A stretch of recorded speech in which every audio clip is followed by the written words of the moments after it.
J'ai toujours voulu savoir sur Nantes sans jamais oser peut-être le demander se trouve dans un livre, une bande dessinée plus précisément qui raconte l'histoire de la ville à travers des anecdotes ou des personnages célèbres. Le scénariste Stéphane Pajot est un passionné de Nantes, c'est peu dire. Ce docu-BD est le troisième de la série. Marion Neumann et Dominique Lemay l'ont suivi dans les rues de la ville. Jules Verne, le grand éléphant, ou encore le Belém, des symboles bien connus de la ville de Nantes. Mais derrière ces emblèmes se cache un nombre infini de petites histoires plus incroyables les unes que les autres.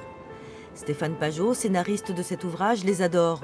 Sur le passé de la Cité des Ducs, il est intarissable. L'un de ses personnages préférés est l'acrobate Willy Wolf, au destin tragique. Et le 31 mai 1925, il va monter en haut du pont Transborder. Le tablier fait 50 mètres et les piliers font 75 mètres. Et là-haut, il va commencer à faire des acrobaties, là, un petit trapèze et tout.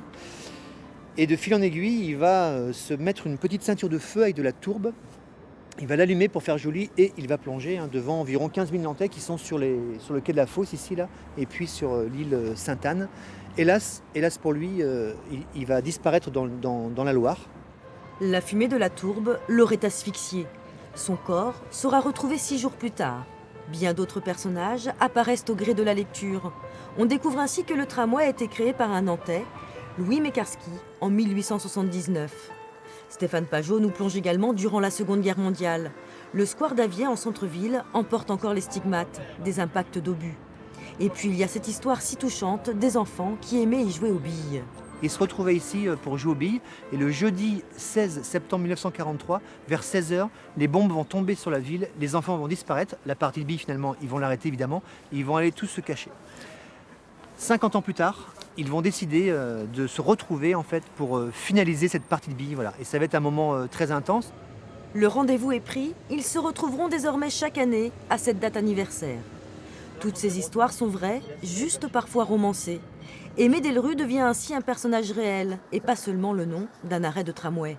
Aimé Delru, c'était un peu le Coluche nantais, voilà. Moi je l'appelle comme ça, c'est-à-dire qu'il faisait à chaque fois des spectacles, des revues, et c'était souvent au bénéfice des enfants pauvres de Nantes. C'est lui qui a créé le lait de mai. Le lait de mai, c'est-à-dire qu'il faisait venir les vaches de Pont-Rousseau dans le quartier des Ponts, et le lait était gratuit ce jour-là grâce à Aimé Delru.